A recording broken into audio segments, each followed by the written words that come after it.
You guys don't need to worry about me getting revenge from Diddy. I've got 3 moves that make sure he'll never be able to come after me or my family. First, I personally reached out to the victims' legal teams. The real reason he's not getting out is those buried cases behind the scenes. I provided legal funding for 7 victims who had been silent for years and brought in the top criminal attorneys in the country. Second, I bought up every potential post-release business deal he had lined up. I planned this 2 years in advance, so by the time he got sentenced and still had hope of getting out, every partner had already cut ties with him. Third, I don't just have evidence, I've got backups. This is an entire minefield that's been buried for 20 years. I uncovered every secret from the last 30 years. With testimonies from the victims, we interviewed over a dozen people he tricked, threatened, or violated. You think that's harsh? No, he destroyed other people's lives for decades. I'm just making sure he spends a few extra years in prison for it. I'm not afraid of his people, not afraid of his threats. I know he's still in there fantasizing about a comeback, but the truth is... Welcome back. Once again, the spotlight is fixed on 50 Cent, and this time it goes well beyond the documentary itself. He's now admitted that his Netflix series on Diddy barely scratched the surface. With only 4 episodes to work with, the project simply couldn't fit everything his team uncovered, forcing several major revelations to be cut before release. One particularly sensitive detail involving a personal connection never made the final edit because of time constraints. Instead of holding it back for a future season, 50 Cent has hinted that this unreleased material could now surface independently on YouTube, especially now that the series has already dropped.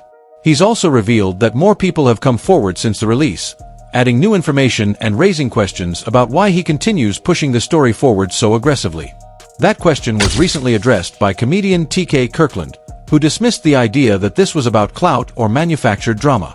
According to him, something far deeper and far more personal is motivating 50 Cent, a factor that raises the stakes and explains why the situation keeps intensifying.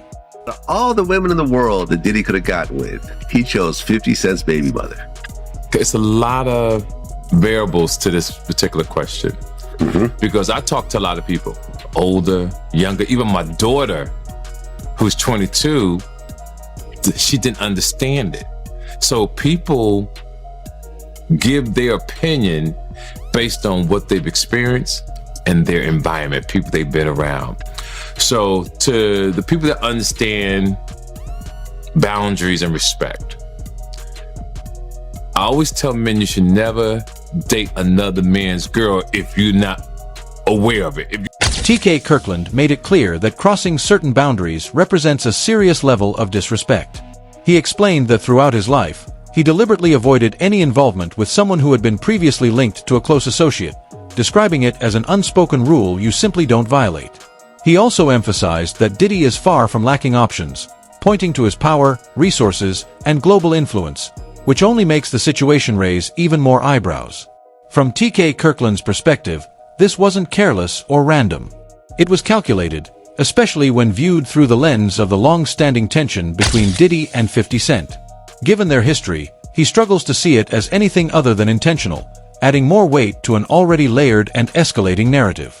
After the baby mother of one of his rivals. Exactly. Someone who had been taking shots at him for years. Absolutely. On purpose. And he went after her knowing that they had beef. Right. And slutted her out. Slutted out. Just slutted her out. Slutted out. Having a whole basketball team run a train on her. Totally and did. I just totally the whole agree. thing, right? Totally agree. Right. But his reputation from when he worked at Uptown, I'll be sure's girlfriend. Oh, Kim Porter. Kim Porter. Right. That's his reputation. I'll be sure his baby mother. Baby mama. Yeah. Then Eric Serum, his friend, the one that had she had his baby, Mia. So he's had a reputation of going after people. Tupac's ex-girlfriend. He got a baby with her too. Exactly. Yeah. So my point that I'm making to the men listening, well, if you don't understand this, then you just poorly educated and don't really have common sense. It's a no-no. There's no way I would go after Vlad's ex-girlfriend. Right. I'm so loyal that if I met a woman and she said, "Oh yeah, I used to date Vlad," I can't f with you, baby. Right. I won't even put my, excuse my language, because that's how I move. Other people don't move like that, but you see me in Paris, you see me all over the world. Why would I want to do that to mess up Even as 50 Cent's documentary continues to draw attention and praise, not everyone views it as a clean win. Gene Deal entered the conversation with sharp criticism, arguing that parts of the project weren't as original as they appeared. He suggested that certain elements closely resembled material he had previously shared without proper acknowledgement. According to Gene Deal, those moments weren't the result of new investigative work but recycled concepts, raising questions about credit and creative integrity.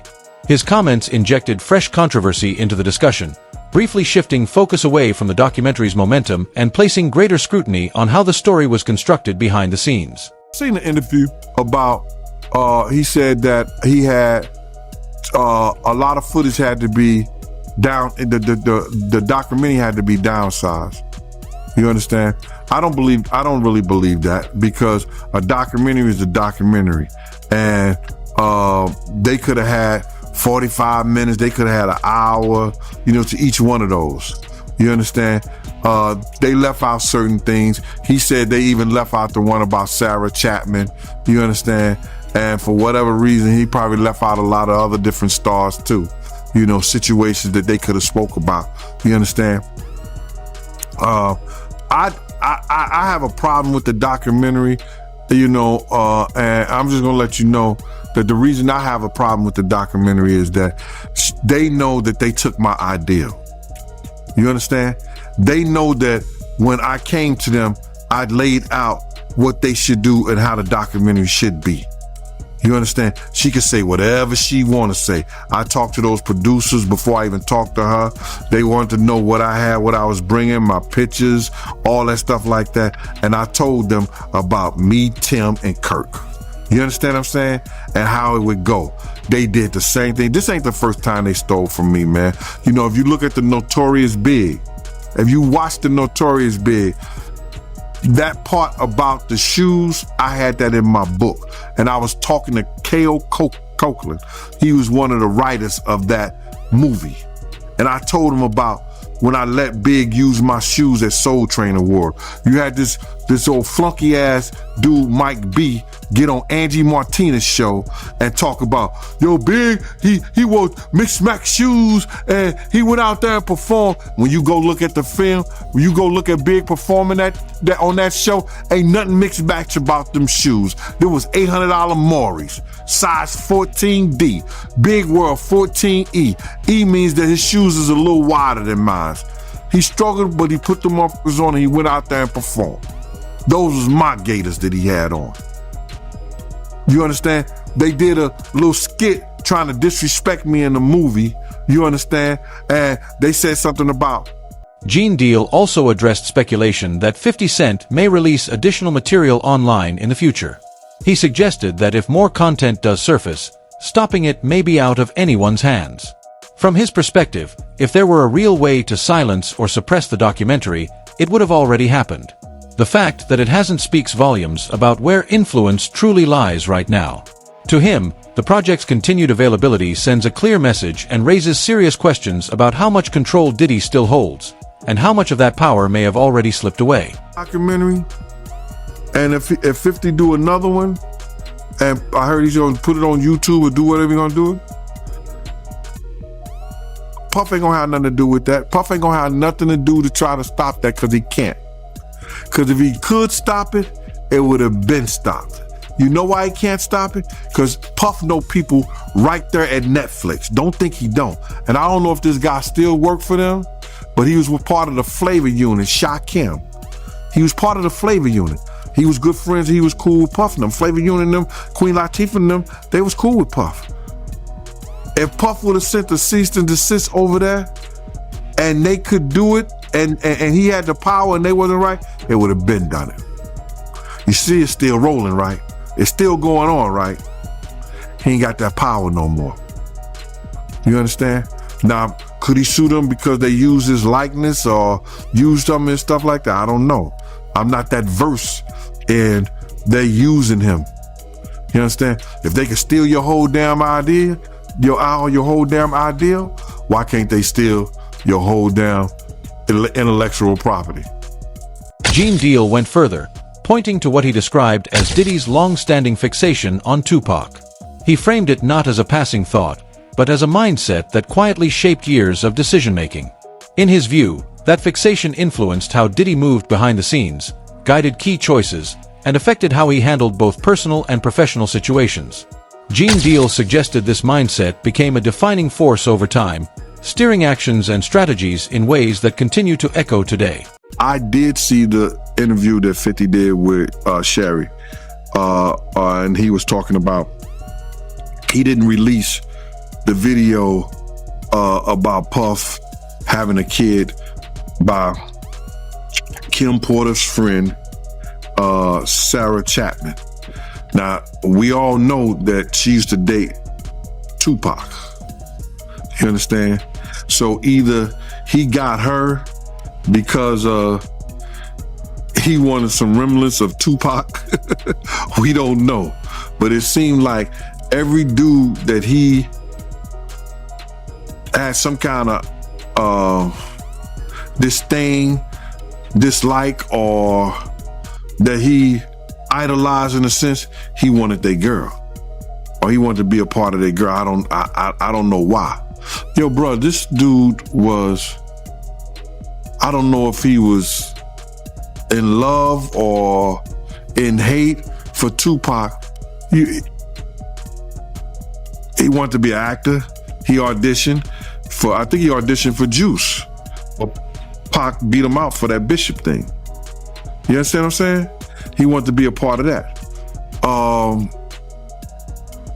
Just go, and not so many years ago, when Puff started getting into that drugs and started using drug stuff, he started revamping some of Tupac's speeches. And if you think I'm lying, go look at the Grammy speech he did. Go look at a couple of speeches he did. It was the same exact words Tupac had said. That he was gonna start this whole revolutionary of our people. That's Tupac. Black Lives Matter, the Black Liberation Movement, that was Pac. The Black Liberation Movement. Black Lives Matter? Come on, bro. This dude, everybody know that he had some kind of, I don't want to say disdain taste, but he had some kind of, I don't, jealousy of Tupac, bruh. Despite the documentary's impact, viewers noted significant blind spots. One omission that stood out was the limited focus on Kim Porter. As Diddy's longtime partner and the mother of his children, she played a central role in his life, yet her presence in the narrative was minimal. She passed away unexpectedly in 2018 at the age of 47, with pneumonia listed as the official cause. However, the sudden nature of her death has continued to fuel public discussion and unanswered questions. Given how deeply intertwined Kim Porter was with Diddy for years, many felt that quickly moving past her story left the documentary feeling incomplete.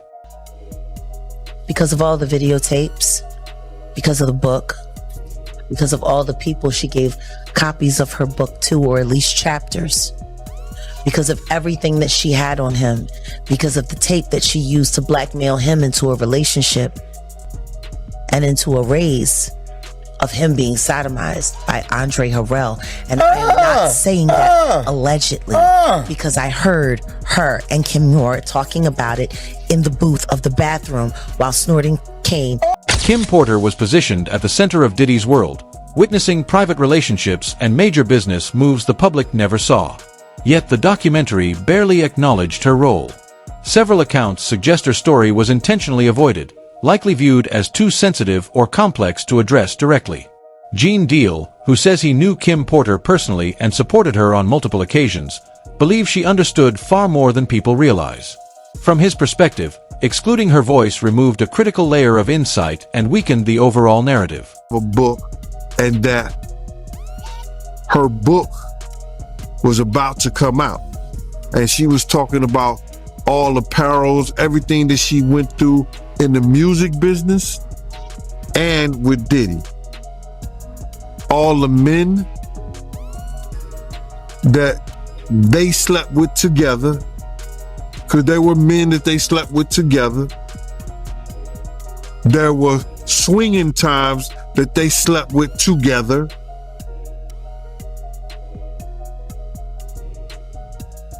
I don't know, man. How do you put your girl through some shit like that? Or how do you look at your girl and knowing that she's another dude? What kind of demonic mind you have to be that far gone where that shit don't bother you? And got rid of them. They swimming with the fishes. Wow, man. So she was about to expose all that in her book, them sleeping with men together. She was gonna expose everything. I heard it was tell all. Yeah, that's crazy, man. Just curious, right? Did you know that Diddy and Kim had that type of relationship back then in real time? Yeah. Because I know somebody personally that lives in Atlanta that was swinging with them, and I would never mention his name because he's a good brother and he knows my family down there. You know, he knows my family down there, and I would never, put his name out there like that. He's been in the music business. He didn't put a lot of groups, A-listed groups out. None of that perspective made it into the documentary. Kim Porter's role was reduced to a few photographs and a brief mention as the mother of Diddy's children before the story moved on. Given how central she was behind the scenes, the silence felt glaring. Mark Curry has also spoken publicly about a troubling dynamic involving Kim Porter and Diddy, alleging that Diddy closely monitored her private communications and reacted aggressively when he heard things he didn't like. He recalled an incident where Diddy became furious after learning about a phone call Kim Porter had with producer Shakir Stewart, later confronting him publicly. According to Mark Curry, moments like these pointed to a controlling environment that was never fully explored in the documentary. They just did a whole thing with the girl that he was dating was the one that was putting the wiretaps and all of that out. It was a clear case. She came, hey, I was the one who's doing the wiretaping and all of this, right? The tapping. So I knew about this before she came out and said that she was the one that was doing it. I was sitting there like, damn, he know everything she doing. He know her conversations. I'm sitting there like when I'm sitting there right there next to him, when I'm hearing them saying, this is what Shakir Stewart was saying to Kim Porter on the phone that made him mad. That made him so mad at Shakir Stewart when he went to L.A. Reid party, hit him with the chair. You don't think if he hit a man with a chair for dating this girl, they gonna have a fight at home too. You know what I mean? That's why, they say he busts her nose up on the boat. And have you ever been to Sandro Pay's here? Brother play a mandolay. Remember that was in his song? I need a good woman next to me. So then it happened in what was it, Sandro Pay? Like that island. And then he bust her nose. She said, they tried to make it seem like she slipped and fell. She slipped and fell and broke her nose. Nah, the truth was she slipped and fell and landed on his fist. Yeah, but that's what happens when you put your hands on females. I don't really have much respect for a man who's physically abusive towards women, man. I kind of think they be kind of suspect. I'd be like, this omission fits a broader pattern, especially when considering how the documentary largely avoided Diddy's infamous parties. For years, those gatherings were rumored to involve powerful figures across industries, yet the film offers almost no detail. No notable names. No context. No depth. The absence is striking, especially given how openly those connections were discussed in the past, and how quiet many of those same figures have become today. The lack of detail doesn't feel accidental, reinforcing the impression that certain topics were deliberately kept off-screen. All his celebrity friends that denounced those allegations and were like, this is false, and liars. They were saying, yeah, should they speak up now? It's getting a little too late for those who are complicit. Stevie J should be charged. Mary J. Blige should also be charged. Jennifer Lopez should definitely be charged. Jay-Z should be charged. Khaled should be charged. Rick Ross should be charged. Usher should be charged and tried with him. Off of Justin Bieber alone. Jaguar Wright expanded the discussion beyond music, arguing that the foundation of Diddy's story was shaped long before fame, inside his childhood home. She suggested that during his early years, his mother was frequently absent while unfamiliar people moved in and out, creating an unstable environment. In her view, growing up amid constant uncertainty leaves lasting psychological marks. Those early impressions don't simply disappear with success. Jaguar Wright believes these formative experiences played a major role in shaping who Diddy later became. What he saw and what happened to him in his own mama house. All of those strangers, them up involved, looking around, seeing what was going on. And let's just be clear, it sounds like her house was a house of, professional freak-offs. So who knows what he saw or what could have happened to him while she was busy entertaining people and pouring and getting tips, as she would say, for her after-hour life. Oh yeah. He was. I'm gonna say he was surprised to hear that. School bus driver. No, was he surprised or was he like, zip it, you talking too much? Because that's what it looked like to me. It looked like you talking a little bit too much. They don't need to know about that. While she was sitting up there, because I was a bus driver and I was this and I worked at the after hours. Jaguar Wright also pointed out that Diddy has publicly expressed pride after learning about his father's dangerous street lifestyle, something she believes speaks volumes.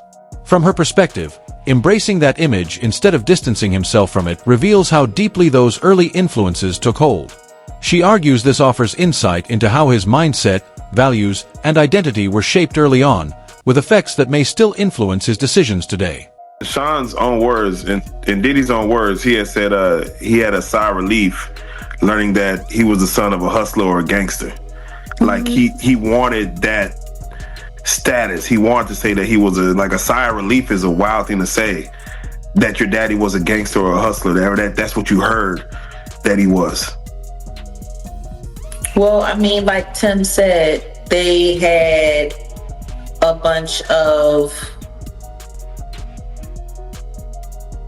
blaxploitation movies being played around the house all the time. They grew up with the Mac playing. They grew up with Superfly playing. Like, I mean, if that's what you got going on, you got two women in the house and there's no men around, and these are what the little boys are watching. You got basketball players coming over late at night. You got hustlers coming over, PIMPs coming over, women who look like they were modeling for Jet Magazine coming over. Like, it sounds like the nature of the environment is what shaped their perception of what cool was. So yeah, I mean, I'm sure for him it was, oh man, that's who my dad was. So I'm sure for him, it made him feel good because all of that stuff that he was watching, he really came from that, but that was really his legacy. And yeah, I'm sure for him it felt good to know that his dad was this big hustler who turned out to be a snitch, who got his brains removed. She connected that mindset to how hip-hop culture later elevated larger-than-life personas. Jaguar Wright noted that many artist names and images were inspired by film characters associated with authority and control. In her view, Diddy didn't just observe that image. He personally identified with it because it mirrored his upbringing. She suggested this bond went beyond branding and shaped his self-image. Jaguar Wright also referenced Diddy's relationship with his mother, describing it as unconventional and unsettling, hinting at deeper unresolved dynamics. Or the situation where they say he was trying to shape Misa into his mother. Can you see that? Like, yeah, with the blonde hair and yeah, and all of that. I mean, somebody really asked a question: what kind of man puts his hands on his mother? The same kind of man that parties with his mom, the same kind of man who kisses his mom in the mouth, the same kind of man who seems to have accurate knowledge that his elderly mother can put both of her hands palms on the floor and while she's standing up, bent over. Oh damn, I ain't seen that one. You never seen the Instagram video when he was talking about how his mom is still young and spry and how she still liked the party and how they was getting a IV drip? Oh. Damn. And she was kissing him in the mouth on the video. And he was like, "Yeah, my mom can bend over and touch the floor with her palms." It's a very, very, very weird. According to Jaguar Wright, everything ultimately circles back to Diddy's relationship with his children, which she described as deeply troubling. She claimed multiple people have alleged the children were exposed to environments no child should experience. In her view, the most disturbing element isn't just the claims themselves, but the widespread silence surrounding them. That silence raises serious questions about accountability and why so many adults allegedly looked the other way. That his son is there. Like, it seems like he likes to get down with his kids. Yeah. But that wasn't all. Just to hear Little Rod say, like, the boys were around. Roger Bonds talked about the children as well. What kind of parenting relationship is that? But then again, that goes back to the conversation of Lori Harvey, Steve Harvey's daughter. It was all known that she was spotted in them streets with Justin, and then she was spotted in them streets with Diddy, and they all tried to sit there and pretend like that wasn't what it was. Like, I don't know if anybody has not noticed, but ever since Diddy got pinched, they've all been trying to pretend like all of the stuff that we've seen that happened, that they was all involved in, didn't happen. If Lori Harvey was hanging out, and it's kind of weird, like the whole relationship with Justin looks weird. He looks like Mini-Me with Dr. Evil. It's weird. Like, why are there people? Why is there sexual behavior going on? And why are people naked in front of their kids, G? Doing all kinds of stuff. And meanwhile, Misa's running around making comments about how she don't like the way that Eric Sermon was depicting her in the documentary. You don't like the way you're being talked about in the documentary. You don't like the fact that, because see, it wasn't Gene Deal, because Gene Deal said he wasn't there, and thank God that he was able to admit that. Kurt Burrows did say that he was there and present when Diddy was beating the brakes off Misa and putting the feet to her up under. If 50 Cent follows through and releases a second wave of footage, it could open the door to new claims, overlooked perspectives, and deeper context that never made it into the original release. Unseen interviews, cut storylines, and first-hand accounts could dramatically shift the narrative as more people continue to come forward. The real question is how much still remains hidden, and who could be impacted if it finally comes out. Drop your thoughts in the comments and let us know what you think could surface next as this story continues to unfold.